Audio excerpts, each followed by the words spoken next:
Hi, my name's PJ, and welcome to our short presentation. Have you ever wondered how the rich keep getting richer while broke people stay broke and the middle class seems to be shrinking?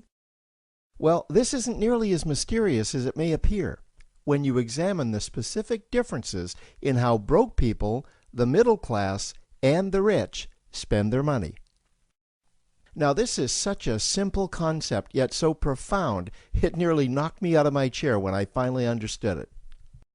I'm going to show you exactly how the rich spend their money, and you can evaluate for yourself why they keep getting richer and the broke keep getting broker, and why the middle class remains so stressed out. Now, to get started, I'd like to review some financial terms we'll be using during this presentation. The terms that you need to be familiar with are cash flow, which means money you bring in, expenses, which means money you spend, assets. Now, this is the most confusing one. You're probably familiar with the traditional definition of an asset, which is something you own or have equity in. However, back in the 1990s, Robert Kiyosaki introduced us to a new definition of an asset in his groundbreaking Rich Dad, Poor Dad series of books. Robert taught us that an asset is something that pays you, and that's the definition we'll be using here. Liabilities is the last term, and it's defined as things that cost you money. As an example, a house is typically viewed as an asset, but can it actually be a liability? Yes, with our revised definition, anything that costs you money is a liability, not an asset. If you have a mortgage, your house is an asset to your banker because it pays him or her every month. But could a house also be considered an asset to you? Yes, in the right circumstances it could, when it pays you money. Let's say you buy a house and you rent it out, and it paid you a positive cash flow every month after all expenses. That would then be considered an asset. Now, one more time with the terms, just to be very clear before we continue. Cash flow is money you make. Expenses, that's money you spend. An asset pays you, and a liability costs you. Now let's take a look at how broke people spend their money. Now, when I say broke people, I'm not referring to the destitute. I'm speaking about that large portion of our society that lives from paycheck to paycheck and who never seem to have any money. In fact, most times there's more month left at the end of their money, and I'm sure many of you can relate to that group. On payday, broke people buy what I'm going to call stuff. Well, what's stuff? Well, that's inexpensive things that people buy that they don't really need to survive. You go into someone's house and you can't find any counter or tabletop space in the whole house because of all the stuff on it. Their house and their cars are full and cluttered with stuff. Well, where do they get all this stuff? They buy it at the flea market, at the garage sale, at the dollar store, at the craft show. So cash flow comes in and then it goes straight out the expense column to buy stuff. You see, broke people never really educate themselves on assets and liabilities. They justify buying all of this stuff by claiming that it costs so little. But over the years, it's all they ever have.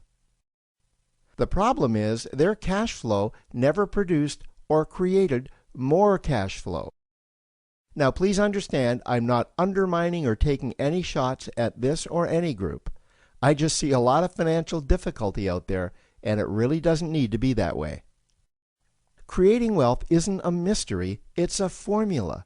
The only reason someone doesn't create wealth is because they either don't know the formula or they don't apply the formula. Now let's take a look at the middle class. The middle class is the group that society mistakenly thinks are rich. They're not. Yes, they typically earn a six-figure income, and many of them appear rich, but it's what they buy with their money that keeps them prisoners of the middle class. What they typically buy are liabilities. Remember the definition of a liability? Things that cost you. By buying liabilities, the money gets pushed up and out their expense column. Liabilities are items like cars, boats, houses, airplanes, credit card debt. Now let's see just how this happens. The middle class gets a nice paycheck, let's say $10,000 for the month. They then split that down the middle and they pay their monthly expenses with half, and with the other half, they make a down payment on a new car. The car costs $5,000 down, and after they add on the insurance and the maintenance, that liability now costs $1,100 new dollars every single month. A few months go by, and they want a boat, then a vacation home, a Rolex watch on their credit card, a vacation on their credit card. And before you know it, their liabilities have raised their expense levels to near or above their income levels.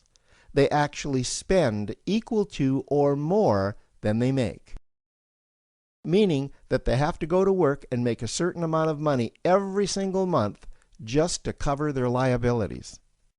The other important issue with both broke people and the middle class is that normally all of their cash flow is dependent on their own effort, meaning that they've educated themselves to exchange their knowledge and expertise for someone's money. Also, the money they earn is usually the highest taxed form of income. Here's an example. An attorney is knowledgeable about law, so people pay him or her in exchange for that knowledge on an hourly basis. The problem here is that if the attorney isn't sharing that knowledge with a client, then the attorney isn't making any money. This causes lots of stress and anxiety in their lives, and if you ever ask them to take an afternoon off to play golf with you, well, they very rarely can because of how much money it'll cost them to take that time off. On the surface, life's pretty good. The reality is that it's a roller coaster ride. That's the middle class. Now, I know this group very well because for a great deal of my adult life, that was me. Now let's take a look at how the rich people spend their money. Rich people acquire assets. Again, an asset is something that pays you. If you want to become rich, buy assets that earn you more money. The money cycle looks like this.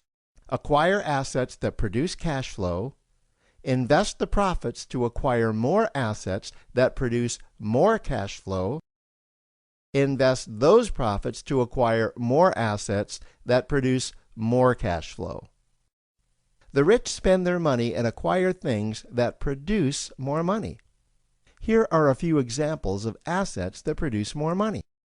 Investments are the obvious ones: stocks, bonds, real estate. Education is another asset. If you learn how to do something that produces more money for you and you actually do it, that's buying an asset. There's a great quote that goes, "If you think education is expensive, you should see how expensive stupidity is." Another example of assets you can acquire that pay you are cash-generating opportunities, especially those opportunities that can create a passive cash flow. Passive meaning that once you build it up, the money continues to flow whether you're still building it or not. Here's a small example. Let's suppose you bought a pinball machine and you put it in a barber shop, and you don't spend any of the profits. You save them until you can buy another pinball machine and put it in another barber shop. This, by the way, was Warren Buffett's first business. If you don't know who Warren Buffett is, he's one of the top 2 richest men in America. The rich are extremely eager to find those passive cash-generating opportunities because those opportunities continue to pay them month after month, year after year, long after they've stopped working the opportunity. You know, I see this happen again and again with successful entrepreneurs. They find a passive cash flow stream that they build up, and it continues to pay them month after month, year after year. They then take those profits and multiply them in another passive cash-generating opportunity, and then again in another. In conclusion, here's what I've learned over the years. You can't find these passive cash generating opportunities unless you're open to hearing about them.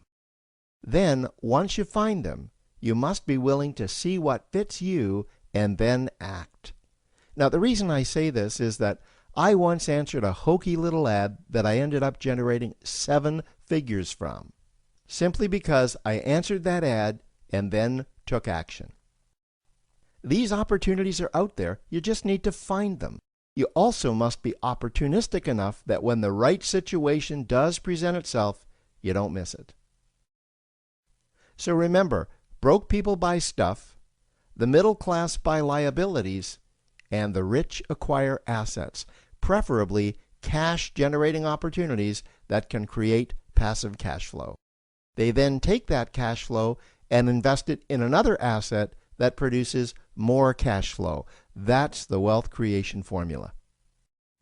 Now, I trust you found this introductory information helpful.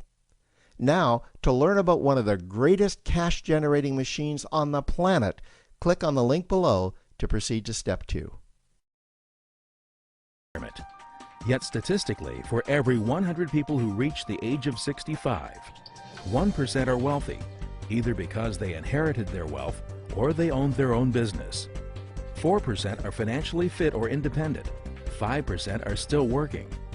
28% are dead, probably because they worked themselves to death. And 62% are just flat broke, living paycheck to paycheck, requiring assistance from the government, family, or charity. After 45 years of hard work, 95% of people don't make it.